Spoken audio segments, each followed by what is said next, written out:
Good evening, YouTube viewers, Facebook friends, Facebook family. I want to welcome you to another edition of Joe's Politics 101. Today is February the 3rd, 2016, and it's been a beautiful day. Beautiful day. It's a little chilly down here in Louisiana, but I think I'm getting kind of used to the cold weather. I'll be glad when spring get here. I ain't much on cold weather, but I'm trying to get used to it. Got me going outside working and stuff. Trying to normalize myself to it. Anyway, before I get started, I've gained a few new subscribers, and I would like to extend my appreciation to them. Thank you for subscribing to my channel. I hope that the YouTube videos that you do view of mine, that you enjoy them, you find that there's some substance to them. I do my best to try and keep it civil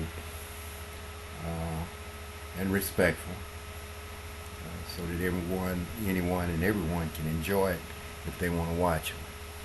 So thank you for subscribing to my channel. I want to thank the subscribers that I've been had for sticking with me.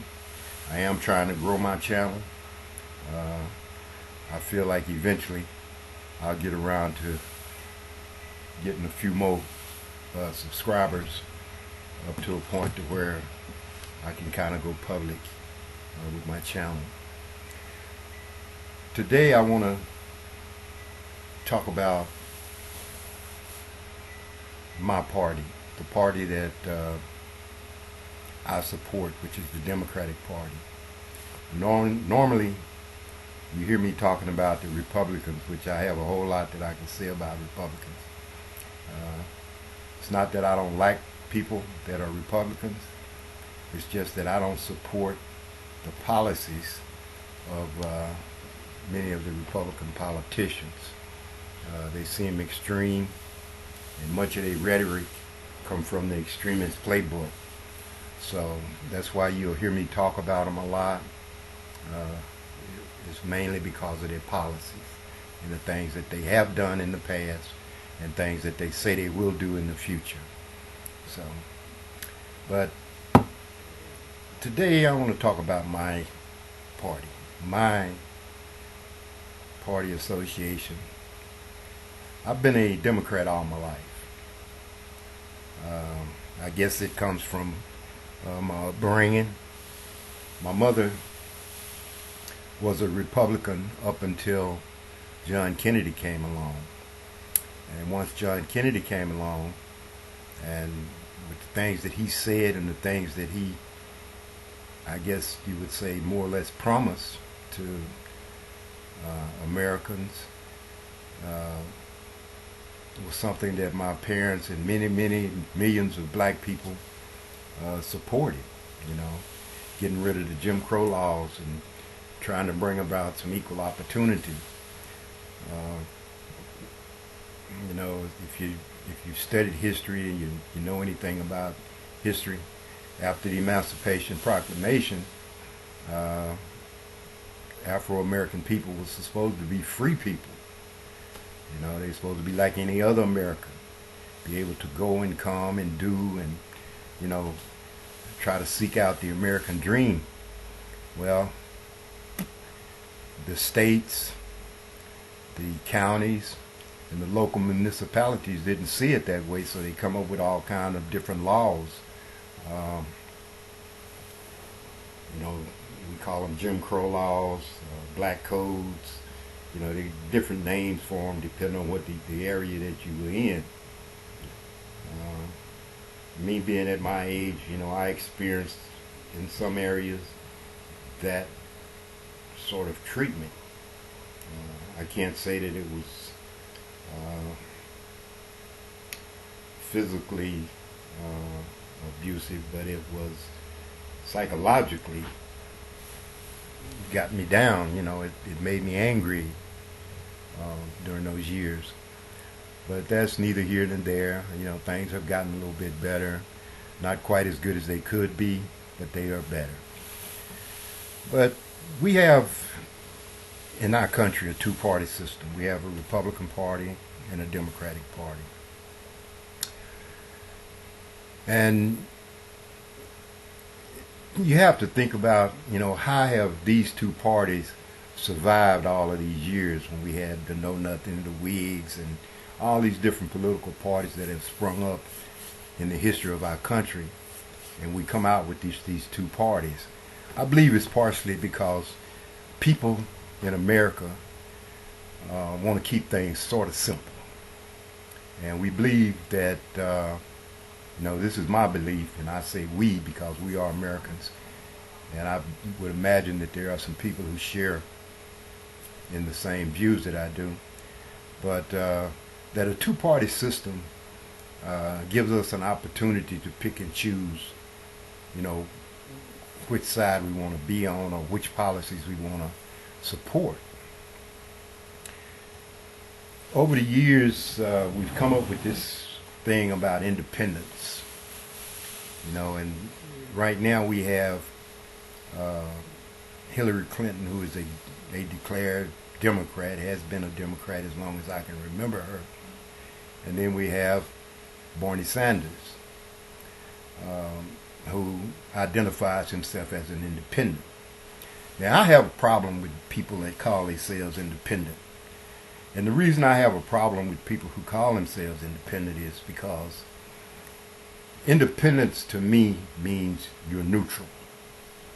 You're self-sufficient, you're neutral in your views, and your views just don't match one party or the other. So you can straddle the fence and jump from one side to the other, which to me is like flip-flopping. You flop to this side if you don't like what they're saying. If you don't like what I'm saying, you flop back to the other side. It's a flip-flop situation as far as independence goes. I'm a firm believer that if you stand for something, stand for it. If you don't stand for something, don't stand for it. One way or the other. Now, Bernie Sanders, who is running under the umbrella of the Democratic Party, he has a good message. I agree with a lot of things that he says.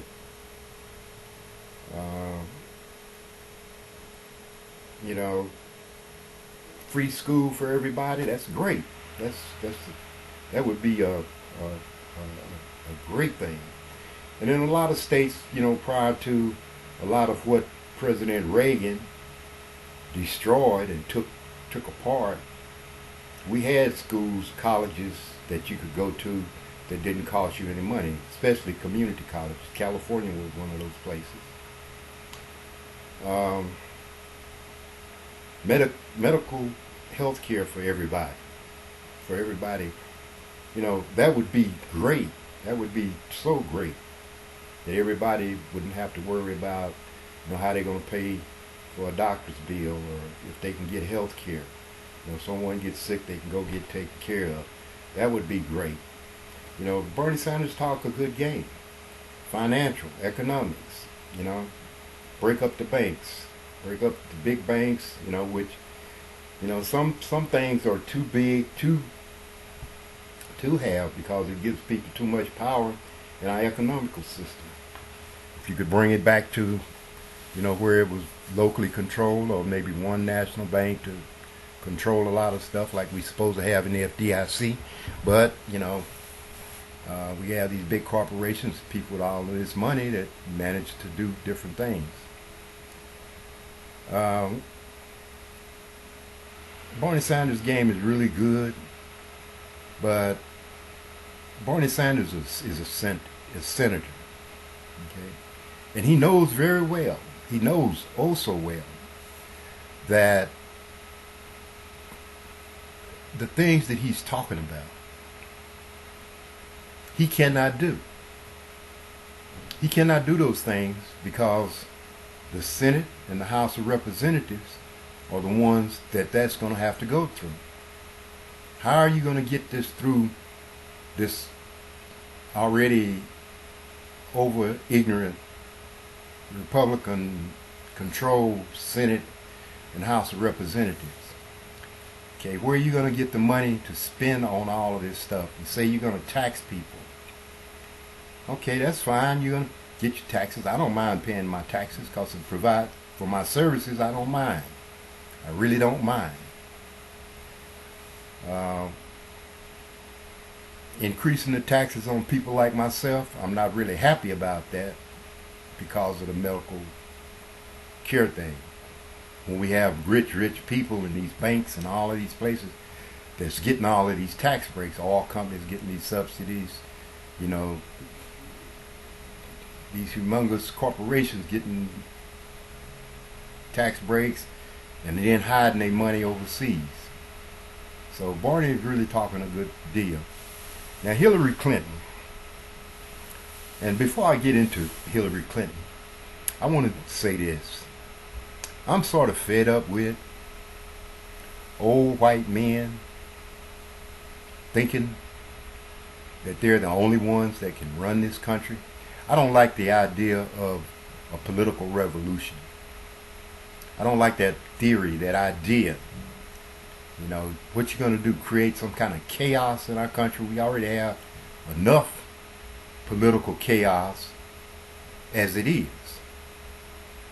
So when you talk about a political revolution, what are we talking about? Are we talking about some form of violence? Are we talking about some, you know, which a political revolution would probably create some form of violence. So we don't need that. We have enough violence, enough ignorant people, extremists, people trying to take over the government. They trying to take this from the government, do this. You know, we already have enough of that. We need someone with a steady hand. You know, and I'll say this straight out. We do not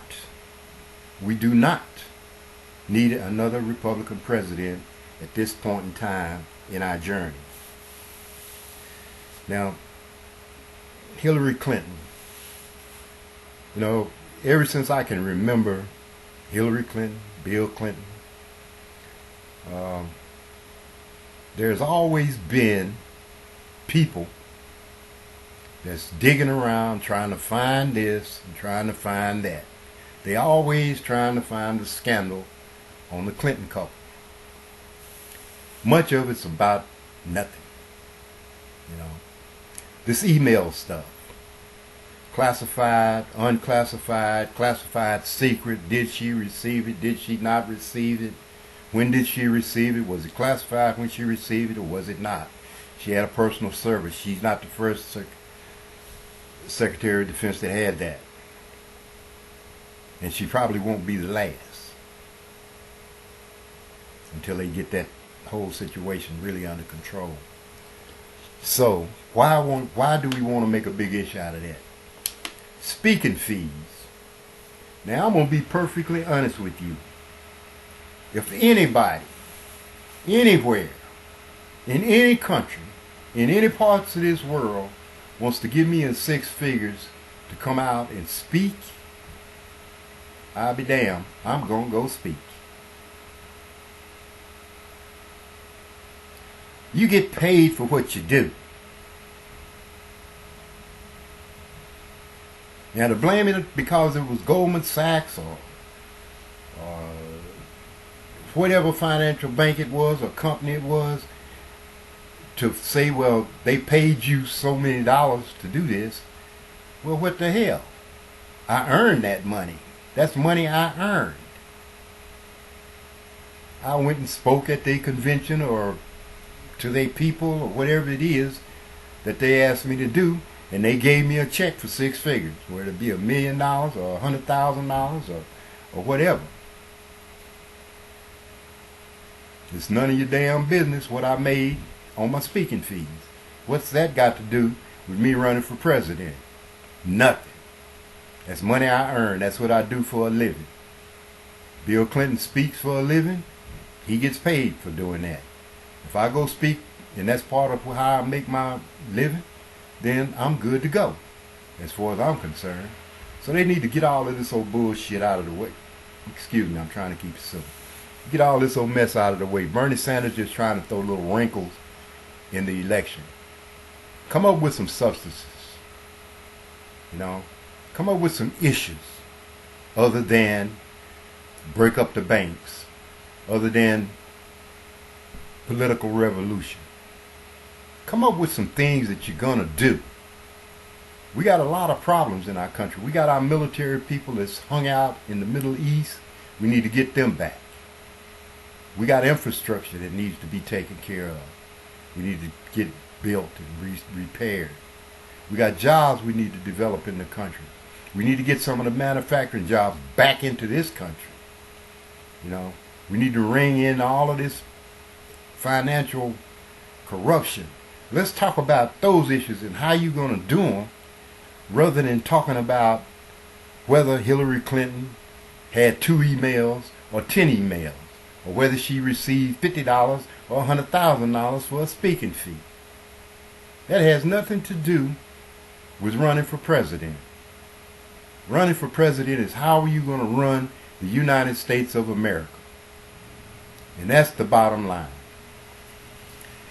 God bless you. God bless America. Thank you for viewing this YouTube post. Ciao.